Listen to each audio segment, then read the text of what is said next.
Waalaikumsalam warahmatullahi wabarakatuh.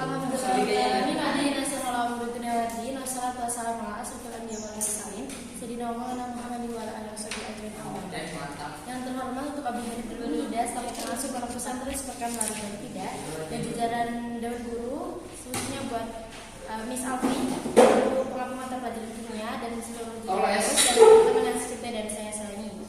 Perkenalkan, nama saya Almarin Hama, saya dari kelas 11 MA Pembangunan Tidak. Di sini saya akan menjelaskan tentang termokimia.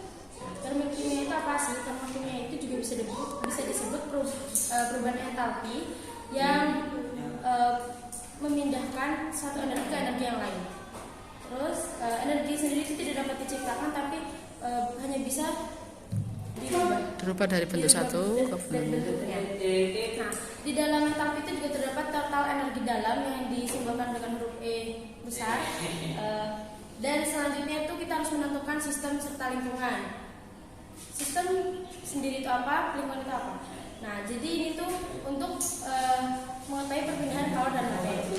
Sedangkan sistem sendiri itu terbagi menjadi 3. Sistem terbuka, sistem tertutup, dan sistem terisolasi. Kalau sistem terbuka itu adalah sistem yang memindahkan kalor dan materi. Tapi kalau misalnya sistem tertutup itu sistem yang memindah kalor tapi tidak dapat memindah materi. Kalau misalnya sistem terisolasi itu adalah sistem yang tidak dapat memindah dua-duanya. Yang selanjutnya itu ada tentang jenis reaksi kimia. Yang pertama itu ada eksoterm, yang kedua itu ada endoterm. Kalau eksoterm itu kalor yang keluar ke lingkungan atau bisa disebut pelepasan kalor. Pokoknya dari sistem ke lingkungan itu dinamakan eksoterm. Nah, yang awalnya tuh entalpinya kecil entalpi di awalnya itu kecil menjadi besar karena adanya pelepasan kalor tersebut ke lingkungan. Contohnya kayak delta H sama dengan H kecil, H awal dan H akhir, terus kecil dan besar. H awal dikurangi H akhir. H awal dikurangi H akhir, terus kecil dikurangi besar, dan hasilnya adalah negatif. Berarti berkurang dong. Iya. Berkurang dan hasilnya negatif.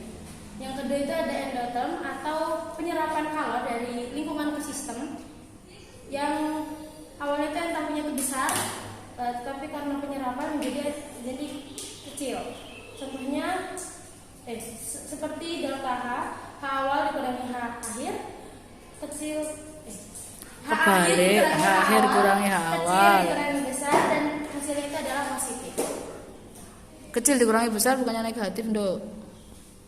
Kalau endoterm kan menyerap, berarti awalnya lebih kecil daripada akhirnya, sehingga karena akhir besar dikurangi kecil jadinya positif. Terbalik tadi yang eksoterm juga begitu, karena pelepasan kalor berarti awalnya banyak kan terus dilepas jadi sedikit, sehingga akhir dikurangi awal jadi negatif. Wes ya. Selanjutnya di sini ada persamaan termokimia. Persamaan termokimia ini tuh bisa dengan persamaan reaksi yang selanjutnya itu merubah nilai entalpi. Dengan contohnya kayak 2H2 Oh, 2H2 apa 2? 2G Gas, ditambah O2G O2 gas, 2H2OG. 2H2O gas. Terus habis itu juga berbalik arah. Dengan cara berbalik arah 2H2O gas menjadi 2H2G gas ditambah O2G 2 gas. Terus juga dengan cara penguraian 1 mol H2O gas menjadi H2 gas ditambah 1/02 gas O2 gas.